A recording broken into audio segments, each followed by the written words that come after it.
ಬೆಳಗಿನ ನಾಷ್ಟಕ್ಕೆ ಮೃದುವಾದ ಮಲ್ಲಿಗೆ ಅಂತ ತಟ್ಟೆ ಇಡ್ಲಿನ ಸುಲಭವಾಗಿ ಮಾಡ್ಕೊಳ್ಬೋದು. ಇದರ ಜೊತೆಗೆ ಹೋಟೆಲ್ ಸ್ಟೈಲ್ ಚಟ್ನಿ ಇದ್ರೆ ಅಂತೂ ಸಖತ್ತಾಗಿರುತ್ತೆ. ನಾನು ತಿಳಿಸ್ಕೊಟ್ಟಿರುವಂಥ ಈ ಸ್ಟೆಪ್ಸ್ನ ಫಾಲೋ ಮಾಡಿದ್ರೆ ಖಂಡಿತವಾಗ್ಲೂ ಇದೇ ರೀತಿ ಮೃದುವಾಗಿರುವಂಥ ಇಡ್ಲಿನ ಮಾಡ್ಕೊಳ್ಬೋದು. ಬನ್ನಿ ಹಾಗಿದ್ರೆ ಯಾವ ರೀತಿ ಮಾಡ್ಕೊಳ್ಳೋದು ಅಂತ ನೋಡೋಣ. ಇಡ್ಲಿ ಮಾಡ್ಕೊಳ್ಳೋದಕ್ಕೆ ಮೊದಲು ಅಕ್ಕಿ ನೆನೆಸಿಟ್ಕೊಳ್ಬೇಕು. ನೀವು ಯಾವ ಅಕ್ಕಿ ಬೇಕಾದರೂ ಉಪಯೋಗಿಸ್ಕೊಳ್ಬೋದು. ನಾನಿವತ್ತು ರೇಷನ್ ಅಕ್ಕಿನ ಉಪಯೋಗಿಸ್ಕೊಂಡು ಮಾಡ್ತಾ ಇದ್ದೀನಿ. ಈ ರೇಷನ್ ಅಕ್ಕಿ ನಿಮಗೆ ಎಲ್ಲ ಗ್ರಾಸರಿ ಶಾಪಲ್ಲೂ ಸಿಗುತ್ತೆ, ಆನ್ಲೈನಲ್ಲೂ ಸಿಗುತ್ತೆ, ಚೆಕ್ ಮಾಡಿ. ರೇಷನ್ ಅಕ್ಕಿ ಇಲ್ಲ ಅಂದರೆ ನೀವು ನಾರ್ಮಲ್ ಇಡ್ಲಿ ಅಕ್ಕಿ ಕೂಡ ಉಪಯೋಗಿಸ್ಕೊಳ್ಬೋದು. ಯಾವುದಾದ್ರೂ 1 ಕಪ್ ಅಥವಾ ಗ್ಲಾಸ್ ಅಳತೆಗೋಸ್ಕರ ಇಟ್ಕೊಂಡು ಅದರಲ್ಲೇ ಎಲ್ಲ ಪದಾರ್ಥಗಳನ್ನು ಅಳತೆ ಮಾಡ್ಕೊಳ್ಬೇಕು. ನಾನಿಲ್ಲಿ 2 ಕಪ್ ಅಕ್ಕಿ ತಗೊಂಡಿದ್ದೀನಿ. ಈ ಅಕ್ಕಿನ ಈಗ ನೀಟಾಗಿ ತೊಳೆದು 4 ರಿಂದ 5 ಗಂಟೆ ನೆನೆಸಿಟ್ಕೊಳ್ಳಿ. ನೆಕ್ಸ್ಟ್ ಈಗ ಮತ್ತೊಂದು ಬಟ್ಲು ತಗೊಂಡು ಸೇಮ್ ಕಪ್ಪಲ್ಲೇ ಅರ್ಧ ಕಪ್ ಉದ್ದಿನ ಕಾಳನ್ನ ಸೇರಿಸ್ಕೊಳ್ತಾ ಇದ್ದೀನಿ. ನೀವು ಬೇಕಿದ್ರೆ ಉದ್ದಿನ ಬೇಳೆ ಕೂಡ ಉಪಯೋಗಿಸ್ಕೊಳ್ಬೋದು. ಉದ್ದಿನ ಕಾಳು ಎಷ್ಟು ತೊಗೊಂಡಿರ್ತೀರೋ ಅದೇ ಪ್ರಮಾಣದಲ್ಲಿ ಅರ್ಧ ಕಪ್ ಗಟ್ಟಿ ಅವಲಕ್ಕಿನ ಸೇರಿಸ್ಕೊಳ್ಳಿ. ಅವಲಕ್ಕಿ ಸೇರಿಸ್ಕೊಳ್ಳೋದ್ರಿಂದ ಇಡ್ಲಿ ಸಾಫ್ಟಾಗಿ ಬರುತ್ತೆ. ಈಗ ಅದೇ ಕಪ್ಪಲ್ಲೇ 1/4 ಕಪ್ ಸಬ್ಬಕ್ಕಿ ಸೇರಿಸ್ಕೊಳ್ತಾ ಇದ್ದೀನಿ. ಸಬ್ಬಕ್ಕಿ ಸೇರಿಸ್ಕೊಳ್ಳೋದ್ರಿಂದನೂ ಅಷ್ಟೇ ಇಡ್ಲಿ ಸಾಫ್ಟಾಗೂ ಬರುತ್ತೆ, ಫ್ಲಫಿಯಾಗೂ ಬರುತ್ತೆ. ಇಡ್ಲಿ ವೈಟಾಗಿ ಬರೋದಕ್ಕೆ ಇದು ಹೆಲ್ಪ್ ಮಾಡುತ್ತೆ. ಲಾಸ್ಟಲ್ಲಿ ಅರ್ಧ ಟೀ ಸ್ಪೂನ್ ಮೆಂತ್ಯ ಕಾಳನ್ನು ಸೇರಿಸ್ಕೊಂಡು ಇದನ್ನು ನೀಟಾಗಿ ತೊಳ್ಕೊಳ್ಳಿ. ಅಕ್ಕಿ ಮತ್ತು ಉದ್ದಿನ ಬೇಳೆನ ನೀವು ಎಷ್ಟು ನೀಟಾಗಿ ತೊಳೆದು ನೆನೆಸಿಡ್ತೀರೋ ಇಡ್ಲಿ ಕೂಡ ಅಷ್ಟೇ ವೈಟಾಗಿ ಬರುತ್ತೆ. ನೋಡಿ, ಈ ರೀತಿ ಎಲ್ಲ ಪದಾರ್ಥಗಳನ್ನು ತೊಳೆದ್ಬಿಟ್ಟು ಉದ್ದಿನಬೇಳೆ ಮತ್ತು ಅಕ್ಕಿನ 4 ರಿಂದ 5 ಗಂಟೆ ನೆನೆಸಿಟ್ಕೊಳ್ಬೇಕು. ನೋಡಿ, ಈಗ ಕರೆಕ್ಟಾಗಿ ನಾನಿಲ್ಲಿ 4-5 ಗಂಟೆ ಅಕ್ಕಿ ಮತ್ತು ಉದ್ದಿನಬೇಳೆನ ನೆನೆಸಿಟ್ಕೊಂಡಿದ್ದೆ. ತುಂಬ ಹೊತ್ತು ನೆನೆಸಿಡೋದು ಬೇಡ, 4-5 ಗಂಟೆ ನೆನೆಸಿಟ್ಟಿದ್ರೆ ಸಾಕು. ಈಗ ಇದನ್ನು ರುಬ್ಕೊಳ್ಳೋದಕ್ಕೆ ನಾನಿಲ್ಲಿ ಒಂದು ಮಿಕ್ಸರ್ ಜಾರ್ ತೊಗೊಂಡಿದ್ದೀನಿ.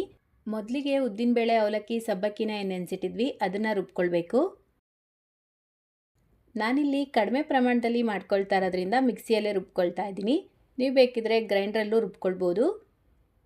ಈಗ ಇದಕ್ಕೆ ಸ್ವಲ್ಪ ನೀರು ಸೇರಿಸ್ಕೊಂಡು ಎಷ್ಟು ನುಣ್ಣಗಾಗುತ್ತೋ ಅಷ್ಟು ನುಣ್ಣಗೆ ರುಬ್ಕೊಳ್ಬೇಕು. ನೋಡಿ, ಈ ಗಂಧ ಥರ ಸಾಫ್ಟಾಗಿ ರುಬ್ಕೊಂಡು ಒಂದು ಪಾತ್ರೆಗೆ ಸೇರಿಸ್ಕೊಳ್ಳಿ. ಅದೇ ಮಿಕ್ಸರ್ ಜಾರ್ಗೆ ನೆನೆಸಿಟ್ಕೊಂಡಿರುವಂಥ ಅಕ್ಕಿನ ಸೇರಿಸ್ಕೊಳ್ಳಿ. ರುಚಿಗೆ ತಕ್ಕಷ್ಟು ಕಲ್ಲುಪ್ಪು ಸೇರಿಸ್ಕೊಂಡು ಬೇಕಾದಷ್ಟು ನೀರು ಸೇರಿಸಿ ರುಬ್ಕೊಳ್ಬೇಕು. ಇದನ್ನು ಆದಷ್ಟು ಲೈಟಾಗಿ ತರ್ತರಿಯಾಗಿ ರುಬ್ಕೊಳ್ಳಿ, ಪೂರ್ತಿ ನುಣ್ಣಗೆ ರುಬ್ಕೊಳ್ಳೋದು ಬೇಡ. ನೋಡಿ, ಈ ರೀತಿ ಲೈಟಾಗಿ ತರ್ತರಿಯಾಗಿ ರುಬ್ಕೊಂಡು ಅದೇ ಪಾತ್ರೆಗೇ ಸೇರಿಸ್ಕೊಳ್ಬೇಕು. ಇದಕ್ಕೇ ಸ್ವಲ್ಪ ನೀರು ಸೇರಿಸ್ಕೊಂಡು ಮಿಕ್ಸ್ ಮಾಡ್ಕೊಳ್ತಾ ಇದ್ದೀನಿ. ಕೈಯಲ್ಲೇ ನೀಟಾಗಿ ಮಿಕ್ಸ್ ಮಾಡ್ಕೊಳ್ಳಿ. ನಾನಿಲ್ಲಿ ಮೊದಲೇ ಉಪ್ಪು ಸೇರಿಸ್ಬಿಟ್ಟು ಮಿಕ್ಸ್ ಮಾಡಿ ಇಡ್ತಾ ಇದ್ದೀನಿ. ನೀವು ಬೇಕಿದ್ರೆ ಇಡ್ಲಿ ಮಾಡ್ಕೊಳ್ಳೋದಕ್ಕೆ ಮುಂಚೆನೂ ಉಪ್ಪು ಸೇರಿಸ್ಕೊಳ್ಬೋದು. ಈಗ ಒಂದು ಲಿಡ್ನ ಕ್ಲೋಸ್ ಮಾಡಿಬಿಟ್ಟು ರಾತ್ರಿ ಇಡೀ ಫರ್ಮೆಂಟ್ ಆಗೋದಕ್ಕೆ ಬಿಡಬೇಕು. 10 ರಿಂದ 12 ಗಂಟೆ ಇದು ಟೈಮ್ ಇಡ್ಸುತ್ತೆ. ತಂಪಾದ ವಾತಾವರಣದಲ್ಲಿ ಇದ್ದೀರಾ ಅಂದರೆ ಯಾವ ರೀತಿ ಇದನ್ನು ಫರ್ಮೆಂಟ್ ಮಾಡೋದು ಅಂತ ಈಗಾಗಲೇ ಶಾರ್ಟ್ಸಲ್ಲಿ ವಿಡಿಯೋ ಶೇರ್ ಮಾಡಿದ್ದೀನಿ. ಬೇಕಿದ್ರೆ ಲಿಂಕ್ ಡಿಸ್ಕ್ರಿಪ್ಷನ್ ಬಾಕ್ಸಲ್ಲಿ ಕೊಟ್ಟಿರ್ತೀನಿ, ಚೆಕ್ ಮಾಡ್ಕೊಳ್ಬೋದು. ನೋಡಿ, ಬೆಳಗ್ಗೆ ಅಷ್ಟರಲ್ಲಿ ಇದು ಎಷ್ಟು ಚೆನ್ನಾಗಿ ಫರ್ಮೆಂಟ್ ಆಗಿದೆ ಅಂತ. ಈ ರೀತಿ ನ್ಯಾಚುರಲ್ ಆಗಿ ಫರ್ಮೆಂಟ್ ಮಾಡಿ ಇಡ್ಲಿ ಮಾಡಿದ್ರೆ ಹೆಲ್ತ್ಗೂ ಒಳ್ಳೆಯದು, ರುಚಿ ಕೂಡ ಚೆನ್ನಾಗಿರುತ್ತೆ.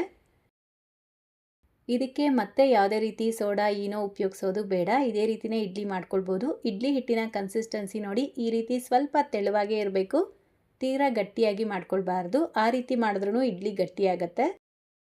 ಫರ್ಮೆಂಟ್ ಆಗಿರುವಂಥ ಇಡ್ಲಿ ಹಿಟ್ಟನ್ನು ತುಂಬ ಮಿಕ್ಸ್ ಮಾಡ್ಕೊಳ್ಳೋದು ಬೇಡ. ಈಗ ಇಡ್ಲಿ ಮಾಡ್ಕೊಳ್ಳೋಣ. ನಾನಿವತ್ತು ತಟ್ಟೆ ಇಡ್ಲಿ ಮಾಡ್ಕೊಳ್ತಾ ಇರೋದ್ರಿಂದ ಇಡ್ಲಿ ಪ್ಲೇಟ್ಸ್ಗೆ ಸ್ವಲ್ಪ ಎಣ್ಣೆ ಹಚ್ಬಿಟ್ಟು ಬಾಳೆ ಎಲೆನ ರೌಂಡಾಗಿ ಕಟ್ ಮಾಡಿ ಸೇರಿಸ್ಕೊಳ್ತಾ ಇದ್ದೀನಿ. ಈ ರೀತಿ ಬಾಳೆ ಎಲೆ ಮೇಲೆ ಇಡ್ಲಿ ಮಾಡ್ಕೊಳ್ಳೋದ್ರಿಂದ ತೆಗೆಯೋದಕ್ಕೂ ಸುಲಭ ಆಗುತ್ತೆ, ಫ್ಲೇವರ್ ಕೂಡ ಚೆನ್ನಾಗಿರುತ್ತೆ. ಇಲ್ಲ ಅಂದರೆ ನಾರ್ಮಲಾಗಿ ಎಣ್ಣೆ ಹಚ್ಬಿಟ್ಟು ಮಾಡ್ಕೊಳ್ಬೋದು.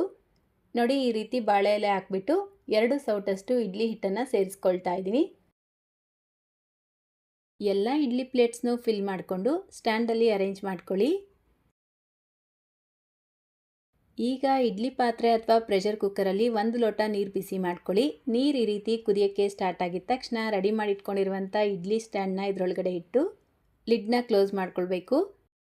ಕುಕ್ಕರ್ನ ಲಾಕ್ ಮಾಡಿ ಬೇಯಿಸ್ಕೊಳ್ಳೋದೇನು ಬೇಡ, ಜಸ್ಟ್ ಈ ರೀತಿ ಮೇಲ್ಗಡೆ ಮುಚ್ಚಿಟ್ಬಿಟ್ಟು ಮೀಡಿಯಮ್ ಫ್ಲೇಮಲ್ಲೇ 15 ನಿಮಿಷ ಬೇಯಿಸ್ಕೊಳ್ಬೇಕು.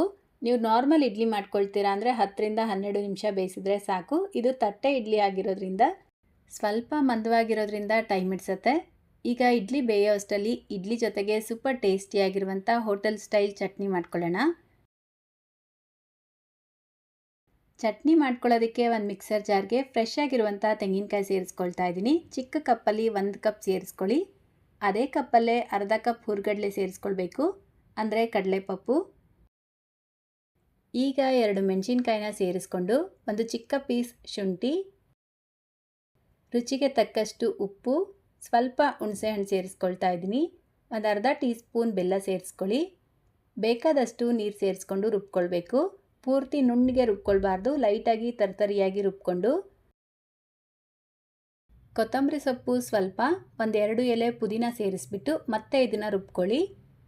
ಜಸ್ಟ್ ಆನ್ ಆಫ್ ಮಾಡ್ಕೊಳ್ತಾ ರುಬ್ಕೊಂಡ್ರೆ ಆಯಿತು.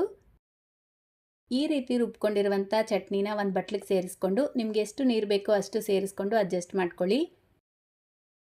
ಒಂದು ಚಿಕ್ಕ ಪ್ಯಾನಲ್ಲಿ 1 ಟೇಬಲ್ ಸ್ಪೂನ್ ಎಣ್ಣೆ ಬಿಸಿ ಮಾಡಿಕೊಂಡು ಅರ್ಧ ಟೀ ಸ್ಪೂನ್ ಸಾಸಿವೆ, 1 ಟೀ ಸ್ಪೂನ್ ಉದ್ದಿನಬೇಳೆ, ಒಣಮೆಣಸಿನ್ಕಾಯಿ 1, ಸ್ವಲ್ಪ ಕರಿಬೇವಿನ ಎಲೆ, 1/4 ಟೀ ಸ್ಪೂನ್ ಇಂಗು ಪೌಡರ್ನ ಸೇರಿಸ್ಬಿಟ್ಟು ಜಸ್ಟ್ ಈ ರೀತಿ ಮಿಕ್ಸ್ ಮಾಡಿಕೊಂಡು ಚಟ್ನಿಗೆ ಸೇರಿಸ್ಕೊಂಡ್ರೆ ತುಂಬಾ ರುಚಿಯಾಗಿರುವಂಥ ಹೋಟೆಲ್ ಸ್ಟೈಲ್ ಚಟ್ನಿ ರೆಡಿಯಾಗತ್ತೆ. ಈ ಚಟ್ನಿ ಬರೀ ಇಡ್ಲಿ ಜೊತೆಗೆ ಅಲ್ಲ, ದೋಸೆ, ಟೊಮೆಟೊ ಬಾತ್, ಚಿತ್ರಾನ್ನ, ರೈಸ್ ಬಾತ್ ಎಲ್ಲ ಮಾಡಿದಾಗ ಮಾಡ್ಕೊಳ್ಳಿ, ಬಹಳನೇ ರುಚಿಯಾಗಿರುತ್ತೆ. ಸೊ ಈಗ ನಾವಾಗಲೇ ಇಟ್ಟಿರುವಂಥ ಇಡ್ಲಿ ನೋಡೋಣ. ನಾನಿಲ್ಲಿ ಕರೆಕ್ಟಾಗಿ 15 ನಿಮಿಷ ಇಡ್ಲಿನ ಬೇಯಿಸ್ಕೊಂಡಿದ್ದೀನಿ. ನಿಮ್ಮ ಕೈನ ಒದ್ದೆ ಮಾಡಿಕೊಂಡು ಒಂದು ಸಲ ಇಡ್ಲಿನ ಮುಟ್ಟು ನೋಡಿ, ಕೈಗೆ ಅಂಟ್ಕೊಳ್ತಾ ಇದ್ದರೆ ಮತ್ತೆ 1-2 ನಿಮಿಷ ನೀವು ಇಡ್ಲಿನ ಬೇಯಿಸ್ಕೊಳ್ಬೋದು. ಈಗ ಬೇಯಿಸ್ಕೊಂಡಿರುವಂಥ ಇಡ್ಲಿ ಸ್ಟ್ಯಾಂಡ್ನ ಆಚೆ ತೆಗೆದಿಟ್ಬಿಟ್ಟು ಸ್ವಲ್ಪ ತಣ್ಣಗಾದ್ಮೇಲೆ ಡಿಮೋಲ್ಡ್ ಮಾಡ್ಕೊಳ್ಬೇಕು. ಬಿಸಿಯಲ್ಲೇ ಇಡ್ಲಿನ ತೆಗಿಯೋಕ್ಕೋದ್ರೆ ಮುರಿದೋಗುತ್ತೆ. ಸೊ ಒಂಚೂರು ತಣ್ಣಗಾದ್ಮೇಲೆ ನೀವು ಬೇಕಿದ್ರೆ ಇದರ ಮೇಲ್ಗಡೆ ಸ್ವಲ್ಪ ತಣ್ಣೀರು ಹಾಕ್ಬಿಟ್ಟು ಈ ರೀತಿ ನಿಧಾನಕ್ಕೆ ಒಂದು ಚಾಕು ಅಥವಾ ಸ್ಪೂನಿಂದ ಸೈಡ್ಸ್ ಎಲ್ಲ ಲೂಸ್ ಮಾಡಿಕೊಂಡು ಈಸಿಯಾಗಿ ಇಡ್ಲಿನ ತೆಗಿಬೋದು. ಬಾಳೆ ಎಲೆ ಹಾಕಿರೋದ್ರಿಂದ ಸ್ವಲ್ಪನೂ ಇಡ್ಲಿ ಪ್ಲೇಟ್ಗೆ ಅಂಟ್ಕೊಳ್ಳೋದಿಲ್ಲ. ನೋಡ್ಬೋದು ನೀವು ಎಷ್ಟು ಚೆನ್ನಾಗಿ ಇಡ್ಲಿ ರೆಡಿಯಾಗಿದೆ ಅಂತ. ಯಾವುದೇ ರೀತಿ ಸೋಡಾ ಏನೋ ಉಪಯೋಗಿಸ್ತೀರಾ ತುಂಬಾ ಸಾಫ್ಟ್ ಆ್ಯಂಡ್ ಸ್ಪಾಂಜಿಯಾಗಿ ಹೋಟೆಲ್ಗಿಂತಲೂ ಹೆಚ್ಚು ರುಚಿಯಾಗಿ ಇಡ್ಲಿನ ಮನೆಯಲ್ಲೇ ಈಸಿಯಾಗಿ ಮಾಡ್ಕೊಳ್ಬೋದು. ನಾನು ತಿಳಿಸ್ಕೊಟ್ಟಿರುವಂಥ ಈ ಮೆಥಡ್ನ ಫಾಲೋ ಮಾಡಿ ಇಡ್ಲಿ ಮಾಡಿಕೊಂಡ್ರೆ ಖಂಡಿತವಾಗ್ಲೂ ಚೆನ್ನಾಗಿ ಬರುತ್ತೆ.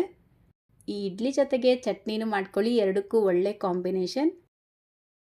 ಈಗಾಗಲೇ ನಮ್ಮ ಚಾನಲಲ್ಲಿ ಸುಮಾರು ಇಡ್ಲಿ ದೋಸೆ ರೆಸಿಪಿಗಳನ್ನ ಶೇರ್ ಮಾಡಿದ್ದೀನಿ. ಹೋಟೆಲ್ ಸ್ಟೈಲ್ ಇಡ್ಲಿ ಸಾಂಬಾರು ಕೂಡ ಯಾವ ರೀತಿ ಮಾಡೋದು ಅಂತ ವಿಡಿಯೋ ಇದೆ. ಎಲ್ಲ ವಿಡಿಯೋಗಳ ಲಿಂಕ್ ಡಿಸ್ಕ್ರಿಪ್ಷನ್ ಬಾಕ್ಸಲ್ಲೂ ಕೊಟ್ಟಿರ್ತೀನಿ. ಅಥವಾ ನೀವು ನಮ್ಮ ಚಾನಲ್ ಪ್ಲೇಲಿಸ್ಟ್ಗೆ ಹೋಗಿ ಚೆಕ್ ಮಾಡಿದ್ರೆ ಎಲ್ಲ ರೀತಿಯಾದಂಥ ರೆಸಿಪಿಗಳನ್ನ ನೋಡ್ಬೋದು. ಸೊ ಇಡ್ಲಿ ಇಷ್ಟಪಡುವಂಥ ನಿಮ್ಮ ಫ್ರೆಂಡ್ಗೆ ಈ ವಿಡಿಯೋನ ಶೇರ್ ಮಾಡೋದನ್ನು ಮರಿಬೇಡಿ.